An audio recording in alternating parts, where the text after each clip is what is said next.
दोस्तों स्वागत है एक बार फिर से आपका हमारी इस नई वीडियो में। दोस्तों आज की वीडियो में करेंगे रेशियो एंड प्रोपोर्शन। आपको पता है इस चैनल पर सभी एग्जाम ओरिएंटेड क्वेश्चन करवाए जाते हैं, तो करते हैं स्टार्ट। देखो दोस्तों पहला क्वेश्चन क्या है। दो संख्याएं 7:11 के अनुपात में है। इनमें से प्रत्येक संख्या में 7 जोड़ने पर इनका अनुपात 2:3 हो जाता है। तो इनमें से छोटी संख्या कौन सी है। SSC 2010 में ये क्वेश्चन पूछा गया है। इस क्वेश्चन को कैसे सॉल्व करना है। दो संख्याएं देखिए दोस्तों 7:11 के अनुपात में है। हमें पता है हम अनुपात को बटे में लिख सकते हैं। 7:11 है, इसको मैं 7:11 लिख सकता हूँ। ठीक है दोस्तों। अब मैं दोनों संख्याओं में साथ ए से मल्टीप्लाई कर दूं, कोई फर्क नहीं पड़ेगा, ए से ए कट जाएगा। ठीक है दोस्तों। अब क्या करना है, दो संख्याएं 7 और 11 के अनुपात में है, तो इनमें से प्रत्येक में 7 जोड़ने पर दोनों में 7 जोड़ दिए, इसमें भी 7 जोड़ दिए, इसमें भी 7 जोड़ दिया। जोड़ने पर इनका अनुपात क्या हो जाता है दोस्तों, 2:3 हो जाता है। मैंने अनुपात को बटे में लिख लिया। अब क्या करना है, इसको सॉल्व कर देंगे दोस्तों। इसको इधर मल्टीप्लाई करेंगे और इसको इधर मल्टीप्लाई करेंगे क्रॉस में, तो क्या आएगा 7×3=21a प्लस 7×3=21 बराबर में 11 को 2 से करेंगे दोस्तों, क्या आएगा 22a प्लस 7×2=14। अब देखो दोस्तों ए वाले एक साइड करेंगे, जब ये 21a इधर आके माइनस में होगा 22a में से, तो हमारे पास ओनली 1 a बच जाएगा। मैंने a लिख दिया। अब 21 में से ये जब 14 इधर आके माइनस होंगे दोस्तों, 7 हमारे पास आंसर आ जाएगा दोस्तों। ठीक है। अब ये की वैल्यू आ गई हमारे पास दोस्तों 7। अब क्या करना है, हमारे पास उन्होंने क्या पूछा है, इनमें से छोटी संख्या कौन सी है। अब छोटी संख्या पूछा है तो हम छोटी संख्या से मल्टीप्लाई कर देंगे। अगर बड़ी संख्या पूछा होता तो बड़ी से मल्टीप्लाई कर देते। हमें पूछा है छोटी संख्या कौन सी है। इस 7 को छोटी संख्या से मल्टीप्लाई करेंगे तो दोस्तों क्या आएगा, 7 को 7 से मल्टीप्लाई करेंगे 49 आएगा। हमारा आंसर हो जाएगा दोस्तों, ऑप्शन बी हो जाएगी। ठीक है दोस्तों। उम्मीद है आपको समझ में आ गया होगा। अब देखते हैं एक और क्वेश्चन। अब देखो दोस्तों दो संख्याएं 1:3 के अनुपात में है। यदि इनका योगफल 240 है तो इनका अंतर कितना होगा। देखो दोस्तों अगर हमें रेशो में दे रखी दो वैल्यू, उनका योगफल दिया है तो रेशो का भी योग ही होगा। अगर उनका अंतर दिया है तो रेशो का भी अंतर होगा। अगर इनका एलसीएम दिया है तो रेशो का भी एलसीएम लेंगे। ठीक है दोस्तों। और उससे डिवाइड कर देंगे। अगर योगफल दिया है योग से डिवाइड, एलसीएम दिया है तो एलसीएम से डिवाइड, अंतर दिया है तो अंतर से डिवाइड। अब देखो दोस्तों यहाँ पे क्या है 1:3। पहली हमें क्या दे रखी है 1 और दूसरी वैल्यू क्या है 3। अब इनका योगफल क्या है दोस्तों 240। अब योगफल दिया हुआ है तो रेशो का भी योग करेंगे, 3 और 1 4 हो गया, इससे डिवाइड कर देंगे दोस्तों। ये कितने पे जाएगा 60 पे। एक रेशो की वैल्यू आ गई 60। उन्होंने इन दोनों रेशो का अंतर पूछा है। अंतर हम रेशो का नहीं, अंतर संख्याएं का निकालना है। तो संख्या बनाने के लिए इसको इससे मल्टीप्लाई करेंगे 60 को इससे, तो क्या आ गया दोस्तों 60। इसको इससे मल्टीप्लाई करेंगे दोस्तों आ जाएगा 180। अब इन दोनों का अंतर पूछा है, इन दोनों में अंतर देखेंगे तो दोस्तों 120 का ना होगा, 120 का अंतर आ गया। हमारे पास ऑप्शन क्या हो जाएगी ए। ठीक है दोस्तों। ऐसे क्वेश्चन को ऐसे हैंडल करना है। अब देखो दोस्तों एक और क्वेश्चन देखते हैं। अब देखो दोस्तों ये क्वेश्चन है 7:11 के प्रत्येक पद में किस संख्या को जोड़ने से अनुपात 3:4 प्राप्त होगा। अब देखो दोस्तों 7 और 11 रेशो दे रखी है, हम इसको बटे में लिख लेते हैं। अब मान लो मैं इसमें x जोड़ देता हूं। उन्होंने पूछा कोई संख्या, कौन सी संख्या जोड़ने से अनुपात क्या होगा 3:4 हो जाएगा।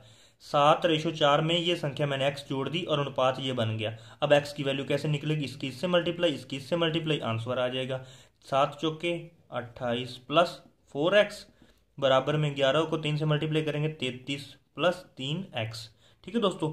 अब 28 में, अब ये जो 33 है इधर आके 28 माइनस में होंगी तो क्या आ जाएगा दोस्तों 5। इधर 4x से ये 3x इधर आके माइनस होगा तो ओनली x बचेगा। x की वैल्यू क्या आ गई 5। अब दोस्तों 7:11 के दोनों पदों में अगर मैं 5 जोड़ूंगा तो रेशो ये प्राप्त होगी। ठीक है दोस्तों। हमारे पास आंसर क्या आ गया 5, ऑप्शन सी हो गई। उम्मीद है समझ में आ गया होगा। अब एक और क्वेश्चन लेते हैं। अब दोस्तों ये क्वेश्चन है दो संख्याएं 3:4 के अनुपात में है तथा इनका एलसीएम 84 है, तो इनमें से बड़ी संख्या कौन सी। दोस्तों हमने क्या सीखा, अगर एलसीएम दिया है तो इन दोनों का एलसीएम होगा, अगर अंतर है तो इन दोनों का अंतर होगा, अगर योग दिया है तो इन दोनों का योग होगा, और इसी से डिवाइड करना होता है जो वैल्यू दी होती है। अब दोस्तों हमारे पास संख्याएं क्या है 3 और 4 और इनका एलसीएम क्या दिया हुआ है 84, तो इन दोनों का भी एलसीएम लेंगे। ठीक है दोस्तों। एलसीएम क्या आएगा 12। जब 84 को 12 से डिवाइड करेंगे तो हमारे पास क्या आ गया 7। अब 7 को इनमें से किससे मल्टीप्लाई करना है वो हमें यहाँ पे बताया हुआ है। बड़ी संख्या कौन सी है, बड़ी संख्या से मल्टीप्लाई कर देंगे 7 चौके 28। ये दोस्तों आंसर आ गया। अगर छोटी संख्या पूछी होती तो छोटी संख्या 3 है, इस 7 को 3 से मल्टीप्लाई करते 21 आ जाता। ठीक है दोस्तों। हमें कंफ्यूज करने के लिए ऑप्शन 21 भी दी हुई है, लेकिन बड़ी संख्या पूछा है तो बड़ी संख्या से मल्टीप्लाई करेंगे 7 को 7 चौके 28। 28 हमारे पास ऑप्शन कौन सी है, सॉरी ऑप्शन यहाँ पे ऑप्शन सी हो जाएगा, हमारे पास गलत हो गया था। ठीक है दोस्तों। अब लेते हैं एक और क्वेश्चन। अब देखो दोस्तों ये क्वेश्चन है, यदि 1000 को ए तथा बी में 3:2 रेशो के अनुपात में नियुक्त करें तो ए को प्राप्त होगा। अब देखो दोस्तों ए और बी हमारे पास क्या है, 3:2, और इन दोनों का टोटल कितना, कहने का मतलब वो है 1000। ठीक है दोस्तों, टोटल इनका 1000 है। हमें जब भी पता है टोटल दिया है तो इनका भी टोटल करेंगे, अगर माइनस है तो इनका भी माइनस करेंगे, अगर अंतर है तो। अब इनका योग है 1000, तो इन दोनों का भी योग कर देंगे। 3 और 2 का योग क्या हो गया, 5। अब 5 को यहां से कटेंगे तो 200। अब दोस्तों एक रेशो की वैल्यू 200 आ गई। हमें क्या पता करना है, ए को कितने प्राप्त होंगे। ए क्या है, 3, इस 3 को 2 से मल्टीप्लाई करेंगे तो दोस्तों आ गया 600। हमारे पास ऑप्शन क्या हो जाएगी, सी। अगर पूछा होता बी को तो 2 को 2 से मल्टीप्लाई करते 400। ये देखो दोस्तों 600 और 400 1000 बन गया ना। ठीक है दोस्तों, ऐसे ऐसे इन दोनों को नियुक्त किया गया है। एक के हिस्से में 600 आया और 2 के हिस्से में 400 आया। उम्मीद है आपको समझ में आ गया होगा। दोस्तों वीडियो अच्छा लग रहा है तो लाइक कर लो। अब देखते हैं एक और क्वेश्चन। अब देखो दोस्तों ये क्वेश्चन है, किसी व्यक्ति की आय तथा व्यय 11:10 के अनुपात में है। यदि प्रतिवर्ष वह 9000 की बचत करता है तो उसकी मासिक आय क्या होगी। दोस्तों उसकी महीने की आमदन कितनी है, ये हमें पता करना है। अब देखो दोस्तों, हमें क्वेश्चन में हिंट ये दे रखा है प्रतिवर्ष, मीन्स वो साल में 9000 की बचत करता है। ठीक है दोस्तों, साल में 9000 की बचत करता है और साल में 12 महीने होते हैं। अगर इसमें इसको काट दूं, 12×7=84, यहाँ 6 बचेगा और 12×5=60 और 0, ये दोस्तों 750। उसको क्या आ गया, एक महीने की बचत आ गई। और हमें आय तथा व्यय की रेशो क्या दे रखी है, 10:11। हमें निकालना क्या है, आय निकालनी है। तो ये जो 750 आया इसको आय से मल्टीप्लाई कर देंगे तो हमारे पास इसका आंसर आ जाएगा, उसकी मासिक उसकी आय आ जाएगी। अब इसको सॉल्व करेंगे तो दोस्तों इसका आंसर आएगा 8250। हमारे पास ऑप्शन क्या हो जाएगी, ऑप्शन डी।